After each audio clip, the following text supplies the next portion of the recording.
Mode ಅನ್ನು first time cycle setting ಮಾಡುವಾಗ ಮತ್ತು ಪರ್ಜಿಂಗ್ ಮಾಡುವಾಗ ಯೂಸ್ ಮಾಡುತ್ತಾರೆ. ಇಂಜೆಕ್ಷನ್ ಮೋಲ್ಡಿಂಗ್ ಸೈಕಲ್ ಸಮಯದಲ್ಲಿ ಆಪರೇಟರ್ ಕೆಲಸ ಏನು? ಆಪರೇಟರ್ಸ್ ಇಂಜೆಕ್ಷನ್ ಮೋಲ್ಡಿಂಗ್ ಮಷೀನ್ಸ್ ಜೊತೆ ಆಟೋಮ್ಯಾಟಿಕ್ ಮತ್ತು ಸೆಮಿ ಆಟೋಮ್ಯಾಟಿಕ್ ಮೋಡ್ಸ್ ಎರಡರಲ್ಲೂ ವರ್ಕ್ ಮಾಡುತ್ತಾರೆ. ಆಟೋಮ್ಯಾಟಿಕ್ ಮೋಡ್ನಲ್ಲಿ ಮಷೀನ್ ಕಂಟಿನ್ಯೂಯಸ್ ಆಗಿ ಸೈಕಲ್ ಆಗುತ್ತಿರುತ್ತದೆ ಮತ್ತು ಮೋಲ್ಡ್ ಪಾರ್ಟ್ಸ್ ಮೋಲ್ಡ್ನಿಂದ ಆಟೋಮ್ಯಾಟಿಕಲಿ ಡ್ರಾಪ್ ಆಗುತ್ತವೆ. ಕೆಲವು ಕೇಸಸ್ನಲ್ಲಿ ಪಾರ್ಟ್ಸ್ ರಿಮೂವ್ ಮಾಡಲು ರೋಬೋಟ್ ಅನ್ನು ಯೂಸ್ ಮಾಡುತ್ತಾರೆ.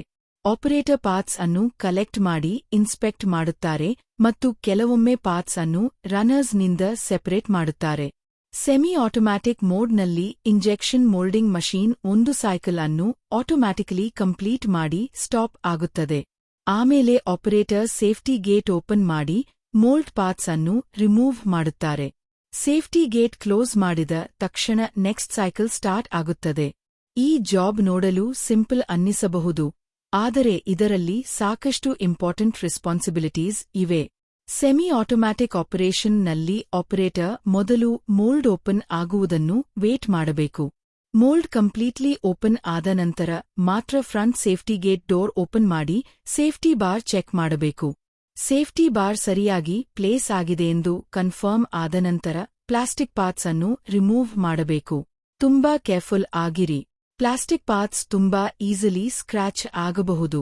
ಪಾರ್ಟ್ಸ್ ಅನ್ನು ಲೇಟರ್ ಪೇಂಟ್ ಅಥವಾ ಪ್ಲೇಟ್ ಮಾಡುವಿದ್ದರೆ ಪ್ಲಾಸ್ಟಿಕ್ ಸರ್ಫೇಸ್ ಪ್ರೊಟೆಕ್ಟ್ ಮಾಡಲು ಗ್ಲೌವ್ಸ್ ವೇರ್ ಮಾಡಬೇಕು.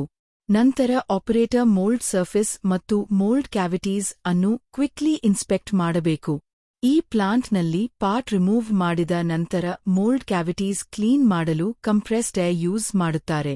ಕೆಲವೊಮ್ಮೆ ಕ್ಯಾವಿಟಿ ಒಳಗೆ ಪ್ಲಾಸ್ಟಿಕ್ ಪೀಸ್ ಅಥವಾ ಕಂಪ್ಲೀಟ್ ಪ್ಲಾಸ್ಟಿಕ್ ಪಾರ್ಟ್ ಉಳಿದುಕೊಳ್ಳಬಹುದು.